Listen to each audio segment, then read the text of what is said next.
ازيكم يا شباب، عاملين ايه؟ يا رب تكونوا بخير. في سؤال بيتسأل لي دايما، في ناس كتير قوي يعني بتسأله لي، بتقول لي يا جو، هو ليه الالعاب بتاعت زمان بتبقى احسن من بتاعت دلوقتي؟ السؤال ده جه في دماغي وقلت يعني ايه السؤال ده؟ يعني في الالعاب دلوقتي، في العاب جميله جدا دلوقتي زي جود اوف وور مثلا وجوست اوف تسوشيما ومثلا بلاك ميس وكونج، الالعاب الجامده دي. بس لما جيت فكرت في الموضوع قلت فعلا الالعاب بتاعت زمان معظمها حلو، معظمها حرفيا. يعني عندك مثلا من العاب زمان، يعني ممكن ما تصدقوش ان الالعاب دي من زمان، مثلا ذا ويتشر 3، اساسن كريد بلاك فلاج، اساسن كريد بكل اجزائها لحد روج على ما اظن، وبلاك فلاج. وايه تاني؟ عندك جي تي اي في دي قديمه، انتوا متخيلين جي تي اي في بتتلعب لغايه النهارده وهي اصلا انتاج من 10 سنين فاتوا، او 12 13 سنه فاتوا؟ انتوا متخيلين؟ دي بالنسبه لنا قديمه دلوقتي. وعندك العاب كتير قوي قوي غيرها، العاب كتير قوي قوي قوي قوي. لما جيت اقارنها بالالعاب بتاعت النهارده لقيتهم ما ضافوش حاجه جديده، هو عباره عن جرافيك وقصه وجيم بلاي، نفس كوبي باست الجيم بلايات بتاعت العاب زمان، مع اختلاف الجرافيك طبعا والتطور الملحوظ في كل حاجه، الجوده بقى والصوت والكلام ده كله. صادف وانا بعمل الفيديو ان انا اكتشفت ان لعبه جود اوف وور هتعمل لها ريماستر او ريميك، ما اعرفش بقى، مش جود اوف وور 2018 ولا 17، لا، جود اوف وور القديمه بتاعت جدي وجدك من الاخر، يعني اللي كانت على البي اس 2 والبي اس 3. انا اللعبه دي بالنسبه لي كانت هي العالم المفتوح بالنسبه لي، الجود اوف وور هي اللي عرفتني على كريتوس بقى، عرفتني على القصه بقى وده كله. فانا بالنسبه لي لو عملوا اللعبه دي ريميك او ريماستر ايا كان، يعني مثلا زي جود اوف وور بتاعت 2018 و 2024، فاهمين؟ بالنسبه لي الموضوع ده هيبقى غريب. ليه؟ لان انا متعود على كريتوس وانا في لعبه اجزاء الثلاثه عامه، او اجزاء عامه جود اوف وور كلها ما عدا الجزئيه الاخر، متعود ان كريتوس دايما سفاح، يعني حرفيا ايه، بيقتل بيعمل بيسوي، فاهمين؟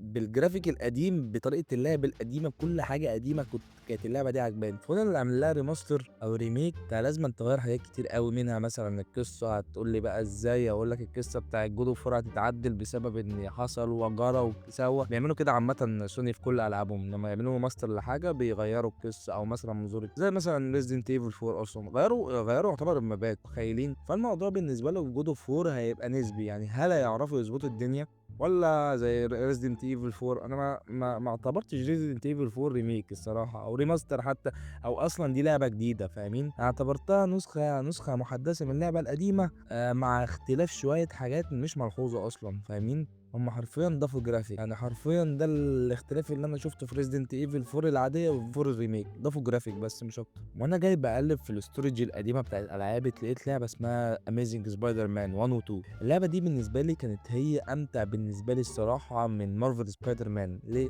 ناس كتير اعترضني على الموضوع ده، لان انا اول ما لعبت اللعبه دي يا جماعه كنتش اعرف يعني ايه جرافيك اصلا. ليه؟ يعني كنت بلعب العاب القديمه اللي هي مثلا زي فار الطباخ بقى والكلام ده كله، الالعاب اللي هي بتاعت السيجا والحاجات الهبله دي. المهم يا جماعه، ما لعبت اللعبه دي يا نهار ازرق، كانت جرافيك يا جماعه في حته تانية بقى، والجيم بلاي ذات نفسه انا واخد طريقه باتمان اركام نايت واركام اوريجينال والباتمان عامه، يعني واخد منها شويه. وغير بقى ان انا بقعد اتنطط بقى بالويب بتاعتي، والموضوع تاني خالص، وكون انك تلعب سبايدر مان ده، غير بقى المودات بتاعت اللبس بتاعت سبايدر مان. انت متخيل ان سبايدر مان 2018 اللي هي مارفل واخده من اميزنج سبايدر مان في الموضوع ده؟ يعني من الاخر سرقه حرفيا الفكره بتاعت الملابس بقى والتصميم والسوتس والكلام ده كله من مارفل، من اميزنج سبايدر مان 1 و 2. بالنسبه لي الاجزاء بتاعت اميزنج سبايدر مان 1 و 2 كانت من افضل الاجزاء اللي انا لعبتها، ومفيش ناس كتير قوي لعبتها عامه، مع انهم من افضل الاجزاء حرفيا، كجيم بلاي، كقصه، كجرافيك يعني.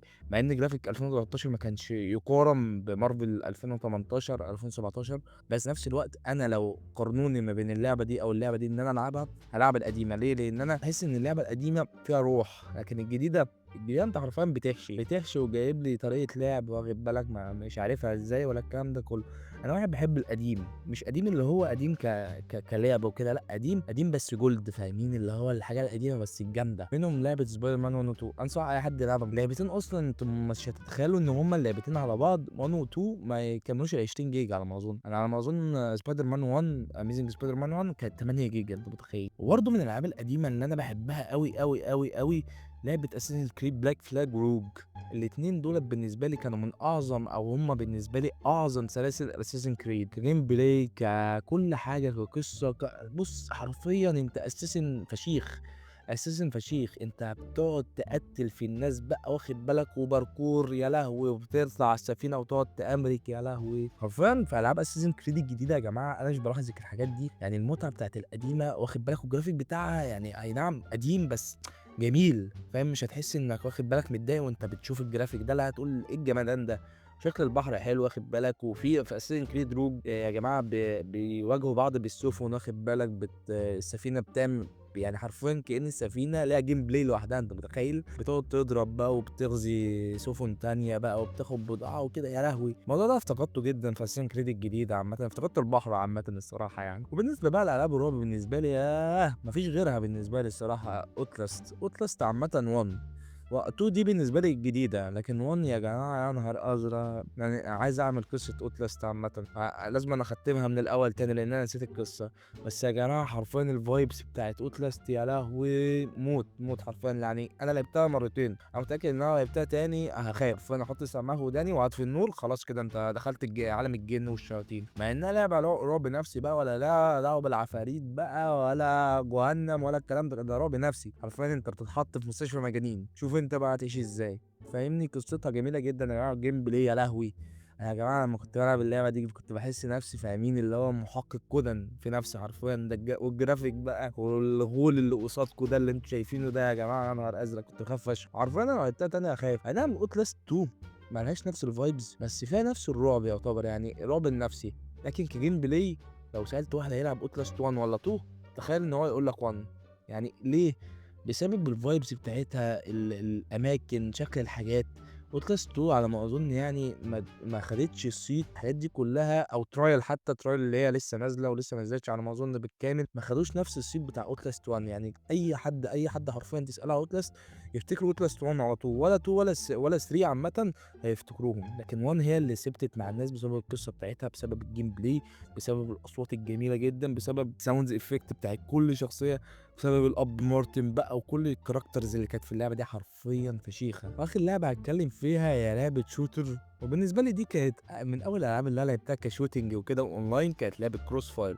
لعبة كروس فاير يا جماعة بالنسبة لي كانت من أحلى الألعاب اللي أنا لعبتها في حياتي عامةً، بس مشكلتها حاجة واحدة بس، إن الشركة ما اهتمتش باللاعبين عامةً ساعتها يعني، ساعتها كنا حرفيًا لو أي حد عامةً بيتفرج على الفيديو عارف كروس فاير، ساعتها اللي عنده VIP ده سلاح في اللعبة بيدّيك ميزات خرافية طبعًا واخد بالك، وبتبقى غني وكده، اللي معاه VIP حرفيًا كان بيبقى هو الملك بتاع اللعبة حرفيًا، لكن دلوقتي يا جماعة اللعبة باظت وبقت زبالة وده كله، لكن بقى لو قُلت للناس هل في لعبة أفضل من Crossfire في 2000 مثلًا و13 و12 و10 لغاية 2015 مثلًا، هيقول لك لأ، مستحيل يعني حتى الناس اللي بتلعب Valo عامةً هيقول لك Crossfire كانت زمان حاجة تانية، Crossfire كانت في حتة تانية عامةً زمان، مود الZM عامةً اللي هو الزومبي مود ومود الescape room بقى والparkour بتاع زمان بقى وكل حاجة كانوا حرفيًا مبدعين زمان، والأسلحة كان فيها إبداع زمان، دلوقتي الأسلحة بقت copy paste حرفيًا وكله بقى معاه VIP واللعبة باظت يعني من الآخر، لكن زمان كان ليها vibe كنت